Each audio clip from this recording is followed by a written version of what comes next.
Buenas tardes, profesor, compañeras. En el presente video realizaremos la sustentación del parcial número 1 de Presupuestos y Finanzas Públicas, entonces presentado por el grupo mi compañera Sonia Patricia Medina, María Alejandra Peralta y quien le habla Freddy Giovanni Arroyo. Acá tenemos la introducción, no la voy a leer para no extender tanto el video. Acá tenemos, vamos a sustentar inicialmente los dos principios, la homeostasis presupuestal y coherencia macroeconómica. Pero para esto debemos recordar que en el decreto 11 de 1996, del 15 de enero, a partir de su artículo 2, y tenemos los principios del sistema presupuestal, que son la planificación, la anualidad, la universalidad, la unidad de caja, la programación integral, la especialización, la inembargabilidad, la coherencia macroeconómica y la homeostasis presupuestal. Entonces, estos principios tienen eh, una existencia para una eficiencia y una transparencia de la ejecución del presupuesto. Son unos instrumentos orientados a que este presupuesto se realice en sus etapas de una manera segura y confiable. Entonces, pasamos a nuestro siguiente punto. Entonces, decimos que la coherencia macroeconómica está en el artículo 20 y dice que el presupuesto debe ser compatible con las metas macroeconómicas fijadas por el gobierno en coordinación con la Junta Directiva del Banco de la República. Entonces, eso nos quiere decir que las entidades inicialmente no pueden presupuestar más de lo que tiene presupuesto y que el presupuesto tiene que ir de la mano, eh, pues en conjunto con la macroeconomía, pues para no generar como un desequilibrio muy grande. Lo veíamos hace unos días entre el Banco de la República, la directiva del Banco de la República y el gobierno nacional con el incremento de las subidas de tasas de interés. Tenemos aquí la homeostasis presupuestal, que esta es en el artículo 21, que dice que el crecimiento real del presupuesto de renta incluye en la totalidad de los créditos adicionales de cualquier naturaleza.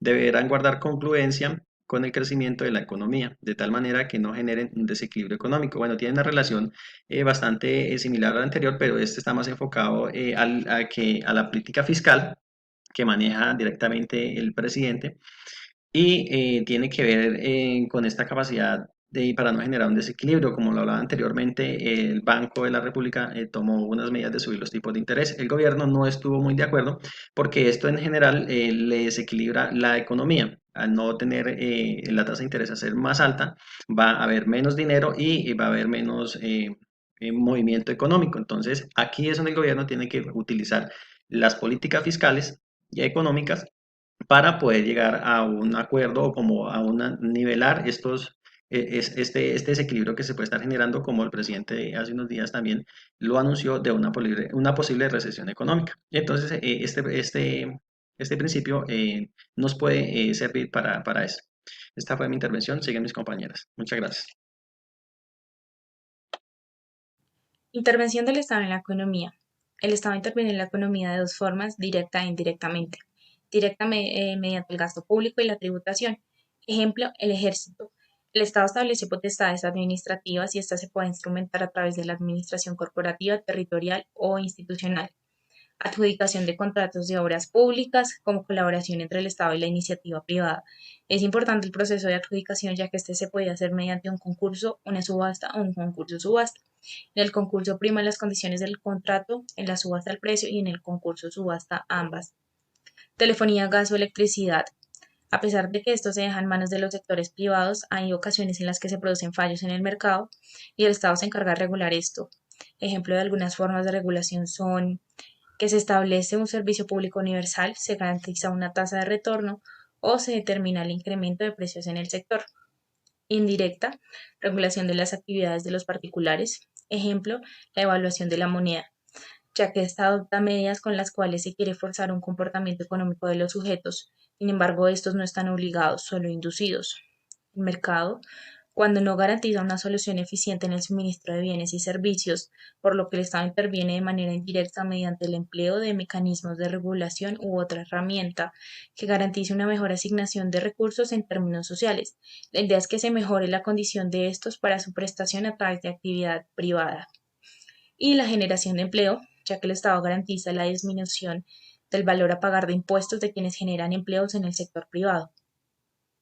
A continuación vamos a ver el resumen de la programación, estudio y aprobación del presupuesto, basados en el libro Aspectos Generales del Proceso Presupuestal Colombiano.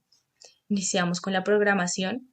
En base a los decretos 4730 de 2005, 111 de 1996 y 568 de 1996, esta debe darse en el mes de febrero. Se remite una circular externa a las entidades de la Procuraduría General de la Nación, la cual contendrá los criterios previstos para la formulación del presupuesto y su continua preparación y envío al Congreso a los principios del mes de abril. El ministro de Hacienda debe radicar el proyecto ante la Secretaría de la Cámara de Representantes a las comisiones de asuntos económicos para iniciar la primera etapa de la discusión y aprobación por parte del Congreso. Las comisiones de los asuntos económicos está conformada por la tercera y cuarta comisión del Senado y la Cámara de Representantes.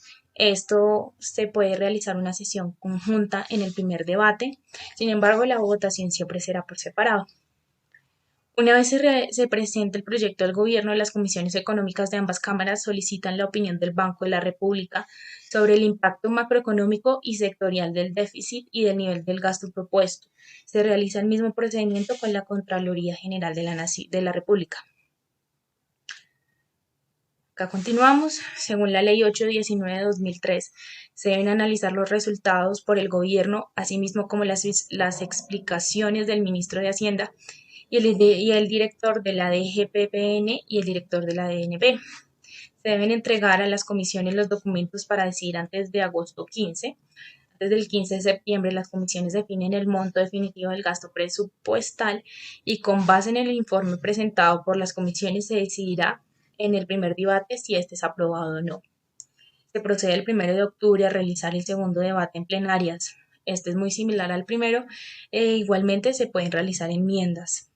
Y finalmente, una vez se apruebe el presupuesto, el presidente sancionará la respectiva ley y el gobierno nacional expedirá el decreto de la liquidación de la Procuraduría General de la Nación.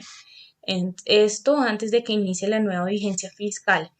Cabe resaltar que este debe contener todas las modificaciones realizadas y en el decreto de la liquidación debe contener anexo un detalle del gasto. Funciones presupuestales del Estado. Son tres. La función de asignación de recursos es cuando el Estado, mediante mecanismos o, u otros instrumentos de regulación, garanticen una mejor asignación de los recursos en términos sociales, que se puedan crear las condiciones para su prestación. Ejemplo, los llamados bienes meritorios como la educación, la salud, la seguridad social, etcétera. Función de distribución. Bueno, el Estado debe procurar que mediante mecanismos se promueva las atención a las necesidades básicas insatisfechas de los grupos más pobres de la sociedad y de aquellos sectores de la población más vulnerables. Ejemplo, niños, ancianos, minusválidos, desempleados, mujeres jefe de hogar, etcétera. Y tenemos la política de estabilización y crecimiento, que esta constituye un instrumento eficaz para alcanzar mayores niveles de ocupación de los factores de la tasa de crecimiento económico positivas con estabilidad en el nivel de precios.